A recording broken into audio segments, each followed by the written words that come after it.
Welcome back to the Free Video Books channel. Today we're reading the chapter called Incident of the Letter, of the novel The Strange Case of Dr. Jekyll and Mr. Hyde, written by Robert Louis Stevenson. Before we get started, why not like and subscribe? Now, sit tight and let's get into it.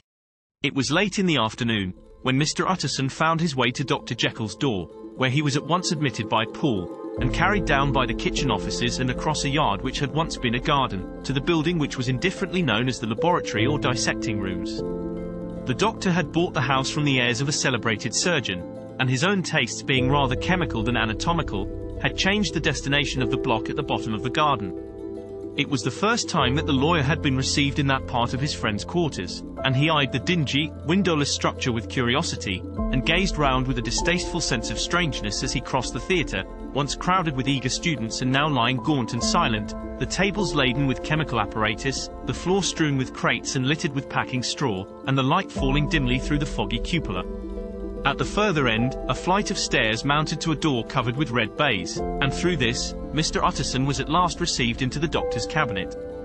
It was a large room fitted round with glass presses, furnished, among other things, with a cheval glass and a business table, and looking out upon the court by 3 dusty windows barred with iron. The fire burned in the grate, a lamp was set lighted on the chimney shelf, for even in the houses the fog began to lie thickly, and there, close up to the warmth, sat Dr. Jekyll, looking deathly sick. He did not rise to meet his visitor, but held out a cold hand and bade him welcome in a changed voice. "And now," said Mr. Utterson, as soon as Paul had left them, "you have heard the news." The doctor shuddered. "They were crying it in the square," he said. "I heard them in my dining room." "One word," said the lawyer. "Carew was my client, but so are you, and I want to know what I am doing. You have not been mad enough to hide this fellow." "Utterson, I swear to God," cried the doctor, "I swear to God I will never set eyes on him again. I bind my honor to you that I am done with him in this world. It is all at an end. And indeed he does not want my help. You do not know him as I do. He is safe, he is quite safe. Mark my words, he will never more be heard of." The lawyer listened gloomily. He did not like his friend's feverish manner. "You seem pretty sure of him," said he, "and for your sake, I hope you may be right. If it came to a trial, your name might appear." "I am quite sure of him," replied Jekyll. "I have grounds for certainty that I cannot share with anyone. But there is one thing on which you may advise me. I have received a letter, and I am at a loss whether I should show it to the police. I should like to leave it in your hands, Utterson. You would judge wisely, I am sure. I have so great a trust in you." "You fear, I suppose, that it might lead to his detection?" asked the lawyer. "No," said the other. "I cannot say that I care what becomes of Hyde. I am quite done with him. I was thinking of my own character, which this hateful business has rather exposed." Utterson ruminated a while. He was surprised at his friend's selfishness, and yet relieved by it. "Well," said he, at last, "let me see the letter." The letter was written in an odd, upright hand and signed, Edward Hyde, and it signified, briefly enough, that the writer's benefactor, Dr. Jekyll, whom he had long so unworthily repaid for 1,000 generosities, need labour under no alarm for his safety, as he had means of escape on which he placed a sure dependence. The lawyer liked this letter well enough. It put a better colour on the intimacy than he had looked for, and he blamed himself for some of his past suspicions. "Have you the envelope?" he asked. "I burned it," replied Jekyll, "before I thought what I was about. But it bore no postmark. The note was handed in." "Shall I keep this and sleep upon it?" asked Utterson. "I wish you to judge for me entirely," was the reply. "I have lost confidence in myself." "Well, I shall consider," returned the lawyer. "And now one word more. It was Hyde who dictated the terms in your will about that disappearance." The doctor seemed seized with a qualm of faintness. He shut his mouth tight and nodded. "I knew it," said Utterson. "He meant to murder you. You had a fine escape." "I have had what is far more to the purpose," returned the doctor solemnly. "I have had a lesson, O God, Utterson, what a lesson I have had." And he covered his face for a moment with his hands. On his way out, the lawyer stopped and had a word or two with Paul.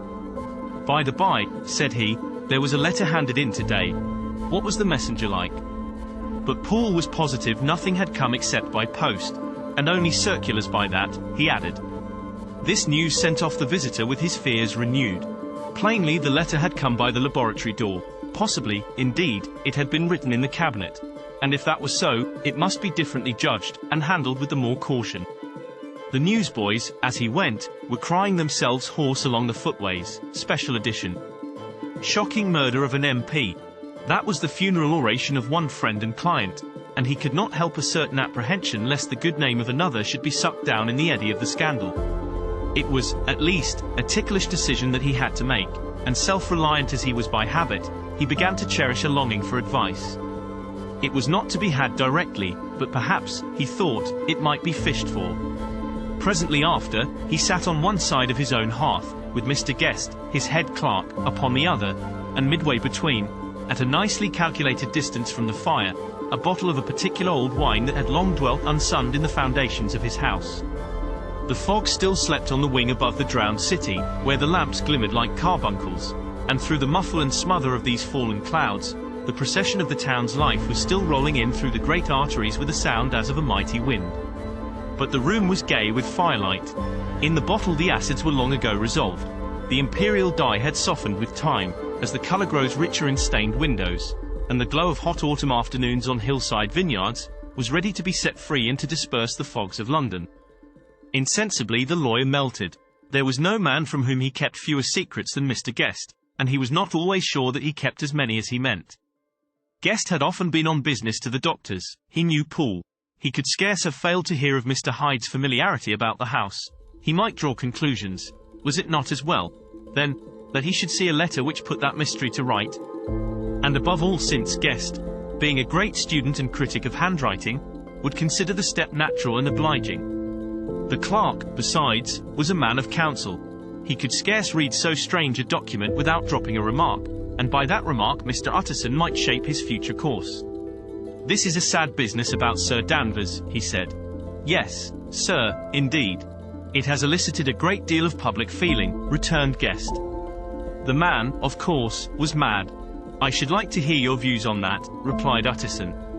"I have a document here in his handwriting. It is between ourselves, for I scarce know what to do about it. It is an ugly business at the best. But there it is, quite in your way, a murderer's autograph." Guest's eyes brightened, and he sat down at once and studied it with passion.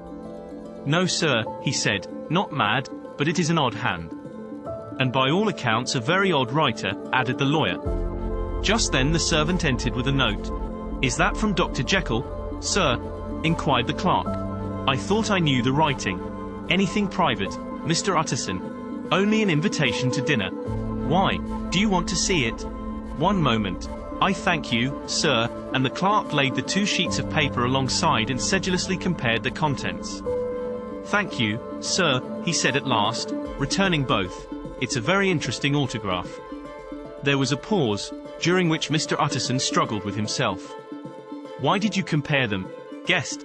he inquired suddenly. "Well, sir," returned the clerk, "there's a rather singular resemblance. The 2 hands are in many points identical, only differently sloped." "Rather quaint," said Utterson. "It is, as you say, rather quaint," returned Guest. "I wouldn't speak of this note, you know," said the master. "No, sir," said the clerk. "I understand." But no sooner was Mr. Utterson alone that night, than he locked the note into his safe, where it reposed from that time forward. What, he thought, Henry Jekyll forged for a murderer, and his blood ran cold in his veins. Did you enjoy today's chapter of The Strange Case of Dr. Jekyll and Mr. Hyde? Why not subscribe and ring the bell?